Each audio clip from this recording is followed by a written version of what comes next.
Good morning, ladies and gentlemen. I am so excited to just be here and witness this event. I've witnessed a couple of them with Mr. Smith. As you know, Mr. Smith was very involved in the American Legion, and so being a part of that, I got to witness this ceremony. Kathy is a dear friend of our family, and just her heart for veterans just exudes from her. Every time I interact with her, she is always talking about how she can help veterans, and it's amazing to see the impact she's having. And one of the favorite things is the Quilts of Valor ceremony, and we'll get to that in a moment. But we also want to have one of your classmates come up and talk about the impact that Papa has had on him, and he has made something special. So I'm going to ask Jack Averick to come up and talk, please.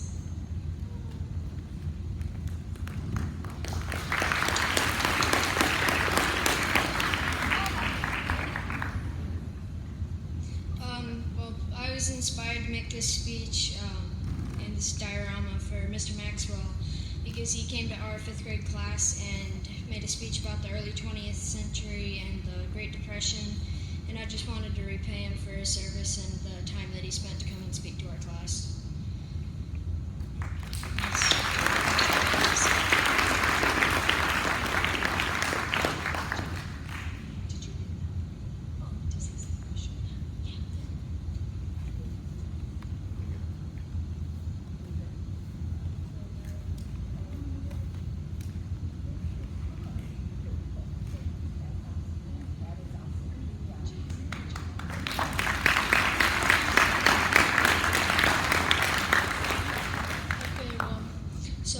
Over there I have a diorama of the Battle of the Bulge.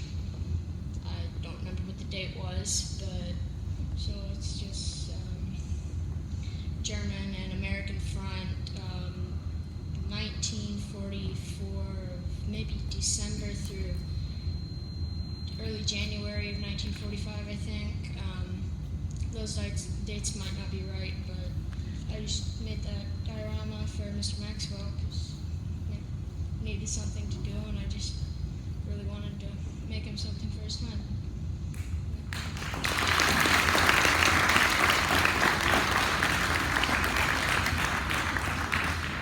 All right, at this time I'd like to introduce Kathy Wilson from Quilts of Valor.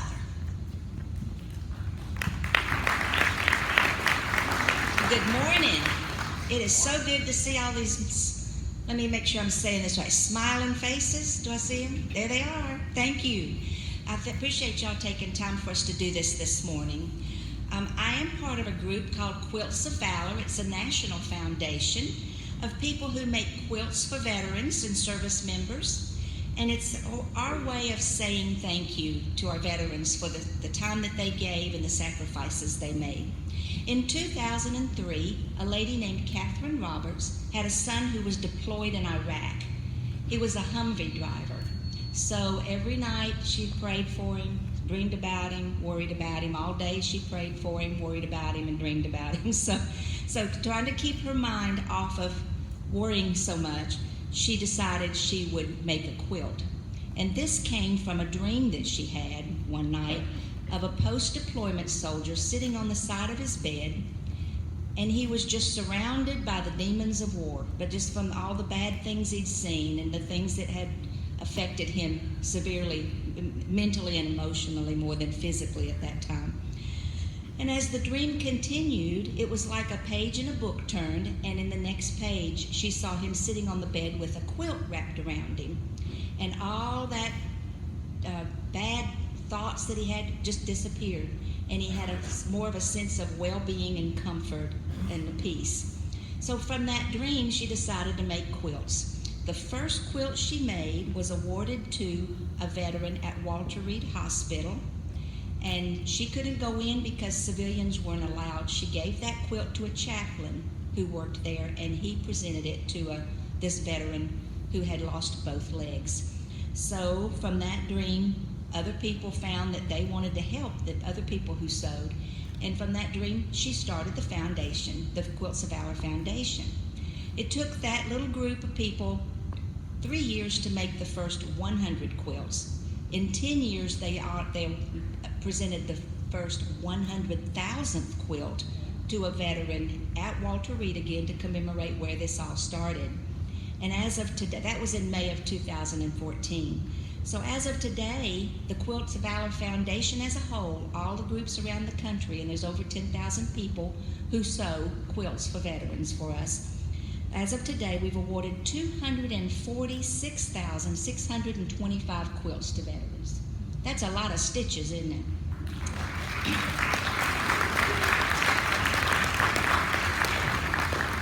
Our group in Coweta County began in August of 2014. And as of today, we will have awarded 564 quilts to veterans in our area. So we're happy to today be able to honor Mr. Maxwell with his Quilt of Valor. But first we want you to know, Mr. Maxwell, that this quilt brings a three-part message. First, we honor you for your service, for your willingness to leave all that you held dear, to put yourself out there and serve the rest of us, and we appreciate that. And second, we want you to know that we know our freedom is never free.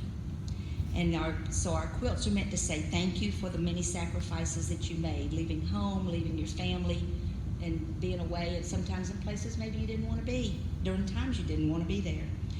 But for those of us who've never been in the service, like all of you and me, it's hard sometimes for us to understand the sacrifices that our men and women made when they went into the military during different times of their lives.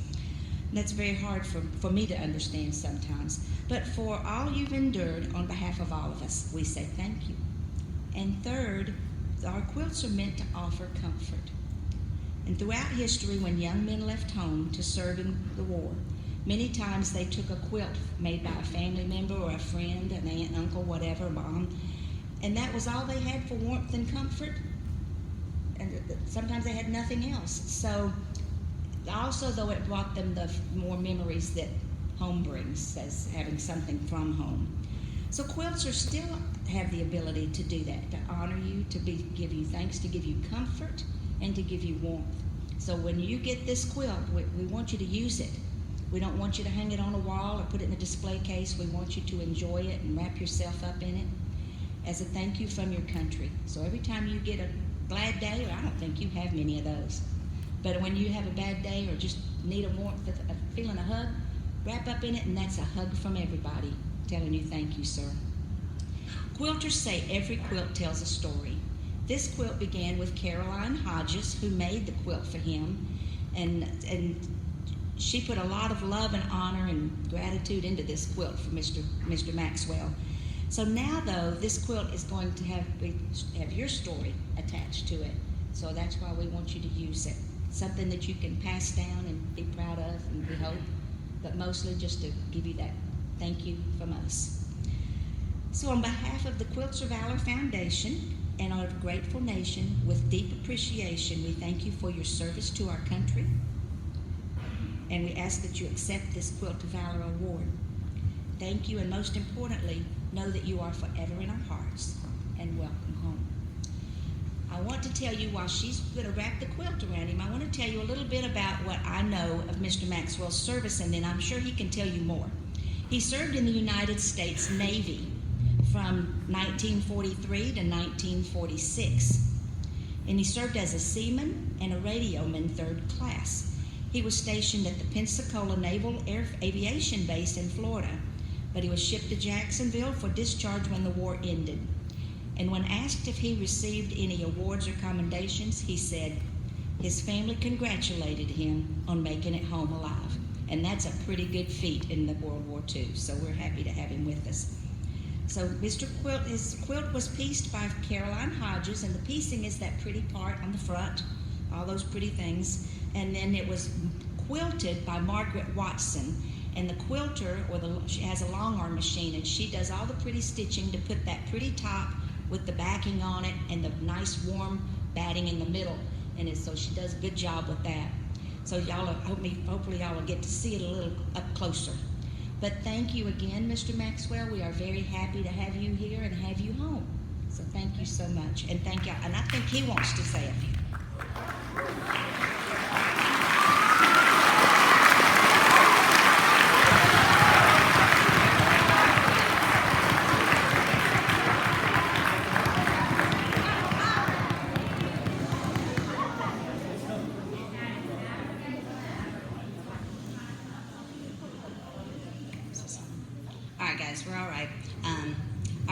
What do y'all think? Pretty cool, huh? Yes.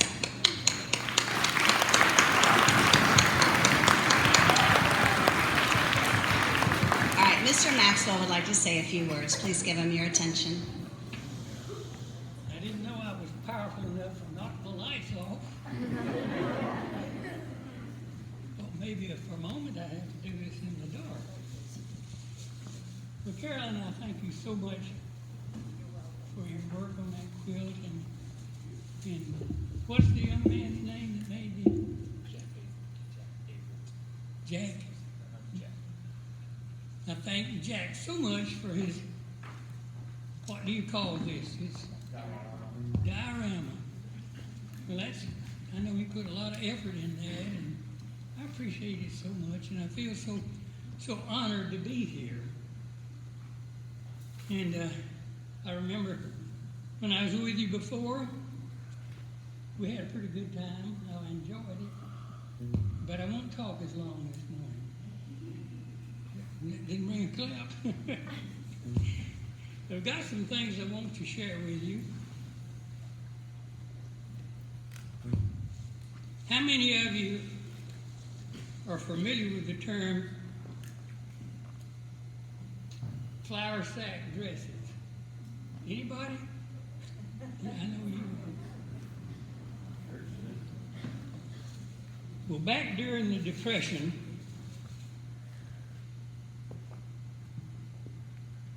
especially people in the country, they take their flour sacks and bleach them to take all the paint off of them, you know. And they would make various things out of them. My granddaughter, they brought these to me. She has a dress, a flour sack dress, but it's over her mother's house. Apparently she couldn't find it. But she brought me a couple of little things that like little doilies or something that are made out of flour sacks. He bleached them, and then General Mills and a few others wised up and started making flour sacks with beautiful flowers on them. And they didn't have to bleach them and redo them. So these are some things that were made back then by Darlene's grandmother.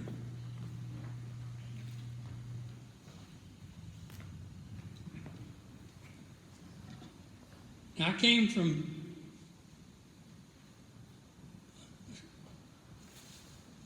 a family that wasn't in the farming business. My wife Ruby's family were farmers. And, you know, farmers, I guess they still today do some bartering. You know, that's taking your eggs to the market and swapping them out for something else. And that was very popular back then.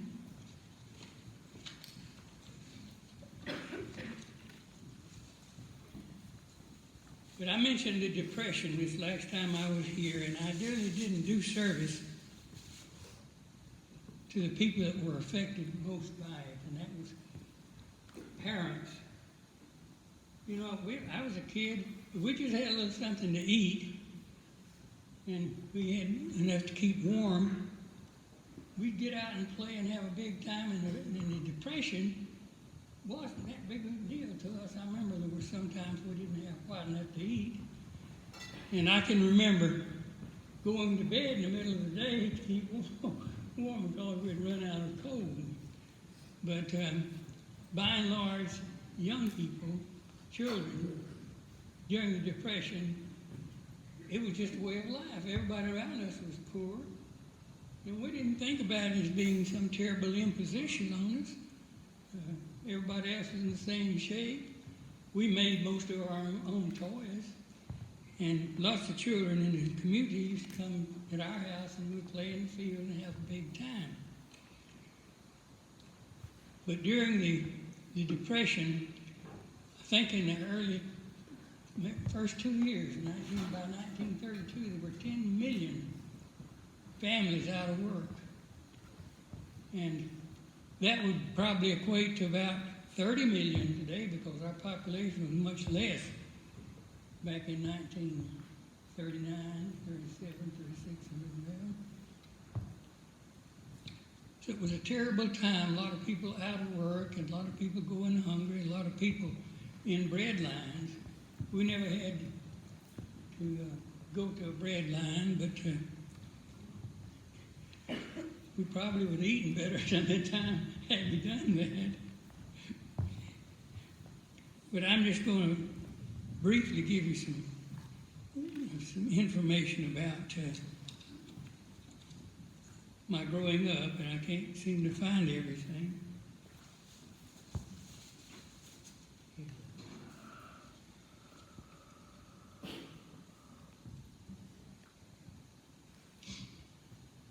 There were 7 in our family, and I was the middle child. And you know, there's a sort of a standard understanding that the middle child is too old for what the young ones are doing and too young for what the older ones were doing. So I wasn't really neglected, but I just thought I'd mention that in passing. I was the very middle child. My older brother was off going to school somewhere else most of the time, and so I naturally gravitated down to my younger brother. I think as a result, he matured a little earlier, and I matured a little later, so we sort of met somewhere in the middle.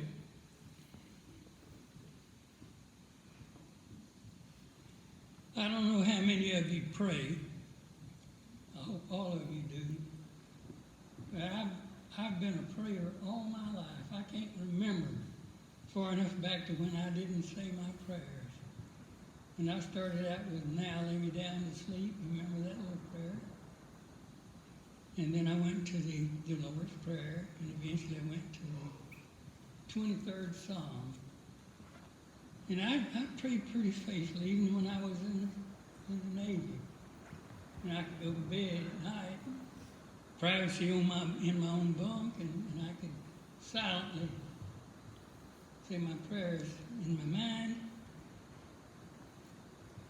And I believe that had a big influence on my life. In fact, I know it did, because I've been looked after so well. I've been so protected all my life. And I think the Lord found Ruby for me. And she was the perfect person for me.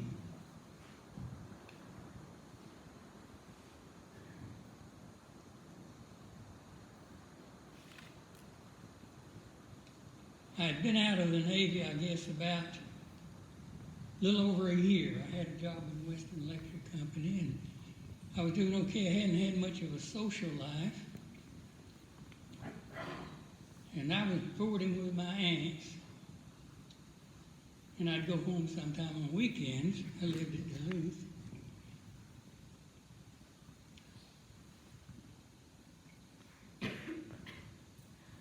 But my aunts were very big on me going to church, so they taught me into going to this. It was an evangelistic series. I remember the name of the leader in the service, and I can't think of it right now. But anyway, he was a real good preacher. And Ruby had moved to Atlanta. She was living in South Georgia. She was raised on a farm. She was living in Atlanta, and she had finished her business school and had a job in the Public Housing Administration. And she had a lot of friends her own age in this church-sponsored church's home for out-of-town girls, business girls. And they went as a group. There were about 10 of them went as a group to this evangelistic series, and that's how I met Ruby. That was in 1947. And I was looking through this diary, and I had found a note in here. My diary wasn't being written then, but I went back later and entered the date almost to the hour when I met Ruby. And on the first night, first evening of service, I met all these girls after the service was over, and there were 10 of them in the group that came from the church's home for girls. And my aunts, 2 of my aunts and my cousin were big members in the church. In fact, my cousin played the organ. So I asked the girls if they'd like me to ride them home, and they said, "Oh yeah, yeah we would." So we packed. There were 10 or 11 girls. I had a 40 Chevrolet two-door, and we got all those girls in that car, and somebody had to help us get the door shut. And you know, there was a lot of giggling and cutting up. I didn't hear any complaints or groaning. And we got to the church's home for girls. They all bailed out. And there was one little girl sitting next to me, and I didn't pay much attention to who it was, but it was Ruby. And when they got out, they all said, "Will you pick us up tomorrow?" And I thought, well, the fact that they were crammed in there like sardines, I didn't think they'd want to ride again. But they said, "Oh yeah, yeah." So I picked them up the next day, and when we finished that night, Ruby was right there next to me. And on the third night, they treated us young people to sort of get together out at Mammy Shanny on West Peachtree Street. I don't think it's there today, but anyway, I was sort of a cut up then, and I told them how to make cinnamon rolls, stuff, you know, foolishness about my culinary skills, which were zero actually. And I found out later that Ruby told those girls that night, she says, "That's my seat. I don't want anybody trying to compete with me for that seat. That is my seat." And she said, this was the third night.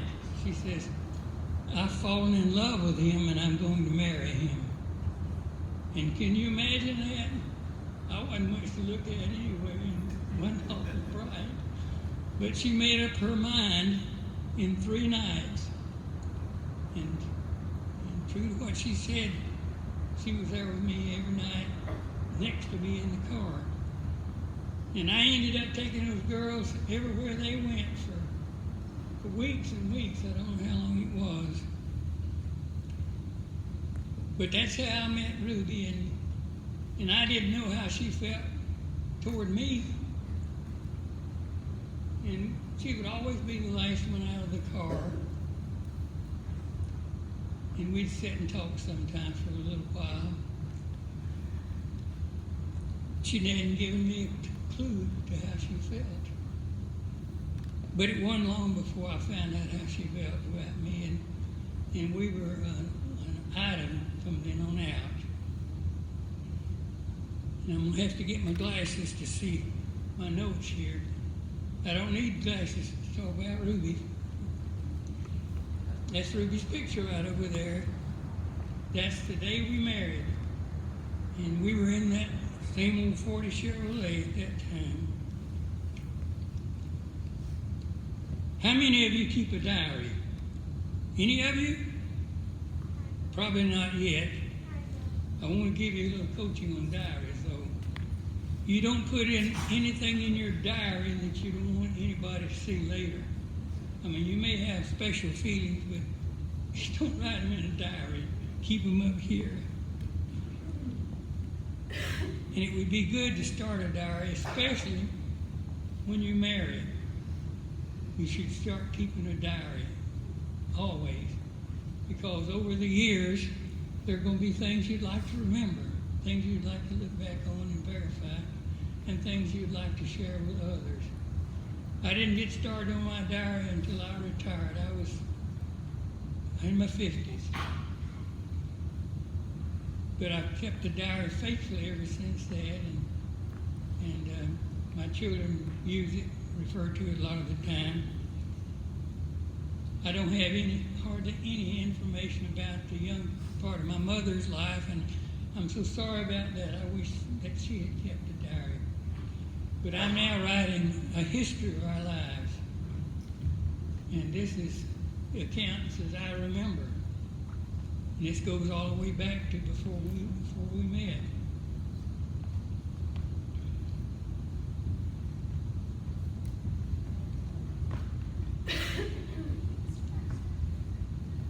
I have just a couple more things to say.